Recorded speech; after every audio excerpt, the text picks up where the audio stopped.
జీవించినట్లయితే మన పరలోక రాజ్యాన్ని చేరుతామా? ఈ లోకంలో తాగుబోతుగా ఉంటే పరలోక రాజ్యాన్ని చేరుతామా? ఈ లోకంలో తిరిగిపోతుగా ఉన్నట్లయితే పరలోక రాజ్యాన్ని చేరుతామా? కాబట్టి ఎలా ఉండాలంట? నీతిగా, నిజాయితీగా, యథార్థంగా, దేవుడి పట్ల భయభక్తితో జీవించినట్లయితే మనము ఆ పరలోక రాజ్యం చేరుకుంటాం. ఇది టెంపరరీ లైఫ్. ఇక్కడ ఉన్నది మనం యాత్రికులు మాత్రమే. ఏమంటాడంటే ఒక దగ్గర, ఈ శరీరం నిష్ప్రయోజనం, ఆత్మకు మాత్రము చావు లేదు. ఈ శరీరంలో ఆత్మ లేదనుకోండి, ఈ శరీరం ఒక టన్ను పరవేశం అనుకోండి, దానికి ఏమైనా తెలుస్తుందా? ఎందుకు? దానికి చలనం ఉండదు. లోపల ఆత్మ లేదు కదా. ఆత్మ ఉన్నట్లయితే, దేవుడు మనతో ఉన్నట్లయితే దీనికి చలనం ఉంటుంది. ఆత్మ లేనట్లయితే ఆ శరీరము నిష్ప్రయోజనం. ఆ శరీరం ఏమవుతుంది? తర్వాత పురుగులు వచ్చి మనం మట్టిలో కలిసిపోతాం. మట్టిలో నుంచి వచ్చారంటే మట్టిలో కలిసిపోతాం. కానీ ఆత్మకు రోగం రాకుండా చూసుకోవాలి. ప్రియ సహోదరి సహోదరులరా, మన దేవునితో నివసించాలంటే దేవుడి వాక్యానుసారంగా జీవించాలి. దేవుడి మాట ప్రకారంగా మనం జీవించాలి. అంతేకాకుండా యోహాను రాసిన పత్రిక 14వ అధ్యాయము 1వ వచనము, పేజ్ నెంబర్, యోహాను రాసిన పత్రిక 14వ అధ్యాయం 1.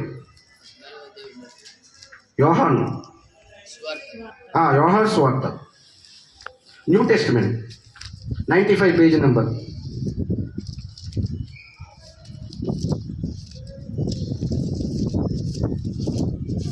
ప్లీజ్ కానీ నాకు ఇంకా 4 నిమిషాలు ఉంది.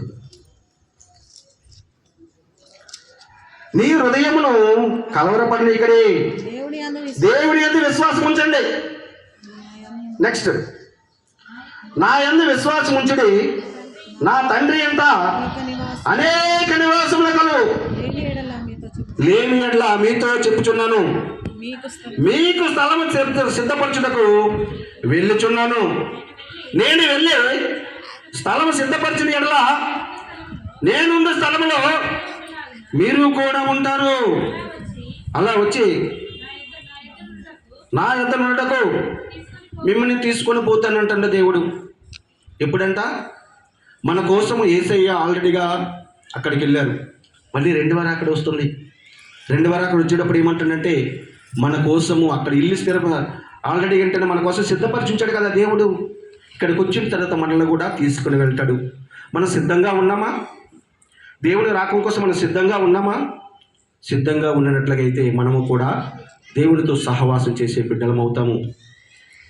ఇంకొక వాచనం చెప్పుకొని నేను 3 రకాల ఇల్లుల గురించి చెప్పినాను.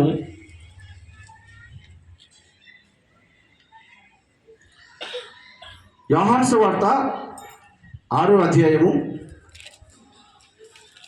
63వ వచనం, న్యూ టెస్టిమెంట్, పేజ్ నెంబర్ 86. ఆత్మయే జీవింప చేయుచున్నది, శరీరం కేవలము నిష్ప్రయోజనం. ఏంటంట? ఆత్మయే జీవింప చేయుచున్నది. ఈ శరీరాన్ని ఆత్మ ఉండబట్టి మనం జీవించగలుగుతున్నాం. ఈ శరీరము కేవలం నిష్ప్రయోజనం. మన ఆత్మలో, ఈ శరీరంలో ఆత్మ ఉన్నన్నాళ్ళు మనం ఏం చేయాలంట? దేవునితోనే మనము సహవాసము చేయాలి.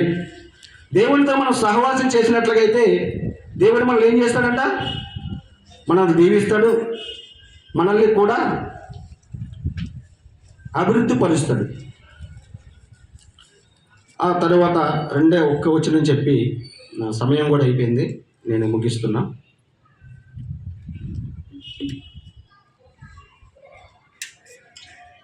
హల్లెలూయా. ఎఫెసీయులకు రాసిన పత్రిక 6వ అధ్యాయము 1-3. పిల్లలారా, ప్రభువునందు మీ తల్లిదండ్రులకు విధేయులై ఉండండి, ఇది ధర్మమే. మీకు మేలు కలిగినట్లు నీ తల్లిని నీ తండ్రిని సన్మానించండి. అప్పుడు నీవు ఈ భూమి మీద దీర్ఘాయుష్వంతులు ఉంటారంట. ఇందాక అన్న చెప్పారు కదా, ఎవరిని సన్మానించాలంట? నీ తల్లిని నీ తండ్రిని నువ్వు సన్మానించినట్టుగా అయితే భూమి మీద ఉండేటప్పుడు నువ్వు దీర్ఘాయుష్వంతుడు అవుతావు. మనం ఎక్కడో ఉన్నాడు కాదు, ఇక్కడ ఉండేటప్పుడు అంటే ఎవరిని మనము సన్మానించాలి? నీ తల్లిని కూడా తండ్రిని కూడా సన్మానించాలి. నిర్మాకాండము 20వ అధ్యాయము 12వ వచనము, ఓల్డ్ టెస్టమెంట్ పేజ్ నెంబర్ 61. నీ దేవుడైన యెహోవా నీ కనుకరించి దేశంలో నీవు దీర్ఘాయుష్యవంతం అవుతావు. నీ తల్లిని నీ తండ్రిని కూడా అక్కడ సన్మానించమని చెప్తుంటాడు అనమాట. అట్లాగే సామెతలు 1:10, నా కుమారుడా పాపులు నిన్ను ప్రేరేపించినప్పుడు ఒప్పుకోవద్దు. ఏమంటారు? ఈ లోకంలో దుష్టులు, దుర్మార్గులు, పాపాత్ములు, అపహాస్యులే ఎక్కువ మంది ఉన్నారు. పిల్లలు బయటికి వెళ్ళి మళ్ళీ ఇంటికి వచ్చినంత వరకు మనకి నమ్మకం లేని రోజులు. కాబట్టి మనం ఎవరితో స్నేహం చేయాలంట? దేవునితో మనం స్నేహం చేయాలి, మంచి వాళ్ళతో మనం స్నేహం చేయాలి. దుష్టుడు, దుర్మార్గుడు, పాపాత్మతో మన పిల్లలు స్నేహం చేసినాడు అవుతాడు మంచి పిల్లవాడు అవుతాడా? కాడు కదా. ఎవరితో స్నేహం చేయాలంట? దేవుడి వాక్యాన్ని ఎవరైతే దివారాత్రులు ధ్యానిస్తారో వారు ధన్యులు. మన పిల్లలంట కూర్చున్నప్పుడు కానీ, పడుకున్నప్పుడు కానీ, లెగిసినప్పుడు కానీ వాడి ప్రవర్తన ఎలా ఉన్నదనేది మనం చూడాలంట. చిన్నప్పటి నుంచే బాలుడు నడవలసిన త్రావులో వాడు నడిపించినట్లయితే వాడు పెద్దవాళ్ళైన త్రావు తెప్పాడు. వాడు తాగుపోతాడు అవ్వడు, వాడు తిరిగిపోతాడు అవ్వడు, తల్లిదండ్రులకి విధేయతగా, తల్లిదండ్రులకి వ్యతిరేకంగా తిరిగే పిల్లడుగా ఉండడు. ఎప్పుడంట? చిన్నప్పటి నుంచి బాలుడు నడవలసిన త్రోవలో వాడిని నడిపించినట్లయితే అప్పుడు ఏమవుతాడంటే వాడు పెద్దవాడైనప్పుడు త్రోవ తెప్పోడు. సామెతలు 1:10, నా కుమారుడా పాపులు నిన్ను ప్రేరేపించడానికి ఒప్పుకోవద్దు. సామెతలు 6:20 అక్కడే ఉంటుంది. నా కుమారుడా నీ తండ్రి ఆజ్ఞను గైకొను, నీ తల్లి ఉపదేశములను త్రోసివేయకు. నాన్న మాట అంటే కొంతమంది లెక్క చేయరండి, అమ్మ మాట అంటే లెక్క చేయరు. నువ్వు చెప్పేది ఏంటి పిచ్చిదానా? నువ్వు మాకు చెప్తావా? తండ్రి మాట అంటే నువ్వు చెప్పేది ఏంది మాకు అని అంటారు. ఏమంటాడు అక్కడ దేవుడు? నా కుమారుడా నీ తండ్రి ఆజ్ఞను గైకొను, నీ తండ్రి మాట విను, నీ తల్లి మాట విను, నువ్వు బాగుపడతావు.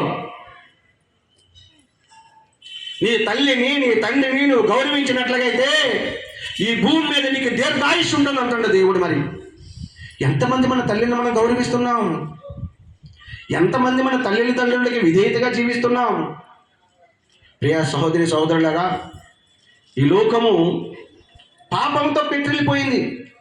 కాబట్టి పాపంలో జీవించకుండా ఉండాలని అంటే మనం పాపంలో ఉంటున్న ఈ లోకం నిండిపోయింది. కాబట్టి ఈ పాపం చేసేవాడు నరకానికి వెళ్ళకూడని ఉద్దేశంతోటి ఆ పరలోకం నుంచి ఈ భూలోకానికి యేసుక్రీస్తు దిగవలసి వచ్చింది. మనల్ని రక్షించడానికే వచ్చాడు. కాబట్టి మనం అందరం కూడా యేసయ్యను నమ్మే పిల్లలుగా ఉండాలి, యేసయ్య మాట ప్రకారంగా జీవించే పిల్లలుగా ఉండాలి. ఇంతవరకు మనం బ్రతికి ఉన్నాము అంటే ఎవరి కృప? దేవుడి కృప లేని మనం బ్రతకలేమండి. చెప్పాను కదా, ఈ ఎంతోమంది సైంటిస్టులు ఉన్నారు, అంతమంది ఉన్నారు, కానీ ఒక కన్ను తీసినట్లుగా అయితే అలాంటి ఒరిజినల్ కన్ను ఎవరు తేలేరు. వేరే డూప్లికేట్ కన్ను పెట్టగలరు కానీ ఒరిజినల్ కన్ను పెట్టలేరు. ఈ శరీరాన్ని ఎవరు సృష్టించారంట? దేవుడు సృష్టించాడు. దేవుడు సృష్టించిన ఆలయాన్ని ఎవ్వడు పాడు చేయడానికి వీల్లేదు. తాగుడుగా చేసుకొని తాగి నీ లేవను ఖరాబ్ చేసుకొని నీకు ఎవరిచ్చారు? సైతాన్ని చేయడం వల్లే దేవుడు చేసిన ఆలయాన్ని పాడు చేస్తున్నావు కదా. అలాంటి పాడు చేసుకోవడానికి వీల్లేదు. దేవుడు మాట ప్రకారంగా జీవించినట్లయితే దేవుడు మనల్ని దీవిస్తాడంట. హల్లెలూయా, హల్లెలూయా, హల్లెలూయా. ఒక పాట పాడి నేను ముగిస్తున్నా. మనల్ని ఎంతగానో దేవుడు ప్రేమించాడు కాబట్టి నాకు ఇష్టమైన పాట ఇది. ఓ గొప్ప కాపరి. అందరూ కలిసి పాడుదాం, దయించి నోర్లు విప్పి పాడుదాం. ఓ గొప్ప కాపరి నా మంచి సమారేయుడా, ఓ గొప్ప కాపరి నా మంచి సమారేయుడా, నీవే నా కాపరి నా ఊపిరి, నీవే నా కాపరి, నీవే నా ఊపిరి, ఓ గొప్ప కాపరి, నా మంచి సమరేయుడు. అందరూ ఓ గొప్ప కాపరి, నా మంచి సమరేయుడా, నీవే నా కాపరి, నీవే నా ఊపిరి, నీవే నా కాపరి, నీవే నా ఊపిరి, ఓ గొప్ప కాపరి, నా మంచి సమరేయుడా. కళ్ళల్లో కదిలాడే కన్నీలన్నిటిని, కళ్ళల్లో కదిలాడే కన్నీలన్నిటిని తుడచి నా స్నేహితుడా, నా మంచి స్నేహితుడా, తుడచి నా స్నేహితుడా, నా మంచి స్నేహితుడా, నీవే నా కాపరి, నీవే నా ఊపిరి, నీవే నా కాపరి, నీవే నా ఊపిరి, ఓ గొప్ప కాపరి, నా మంచి సమరేయుడా, ఓ గొప్ప కాపరి, నా మంచి సమరేయుడా. అలసిని మనసుల్లోనే చిలిమితో చేరి, అలసిని మనసుల్లోనే చిలిమితో చేరి, ఓదార్చేనే సభా, నా మంచి సమా, ఓదార్చేనే సమా, నా మంచి సమా, నీవే నా కాపరి, నీవే నా ఊపిరి, నీవే నా కాపరి, నీవే నా ఊపిరి, నీవే నా కాపరి, నీవే నా ఊపిరి, ఓ గొప్ప కాపరి, నా మంచి సమరేయుడా, ఓ గొప్ప కాపరి, నా మంచి సమరేయుడా. హృదయములో రేగే గాయాలన్నిటిని, హృదయములో రేగే గాయాలన్నిటిని కట్టిన సమరేయుడా,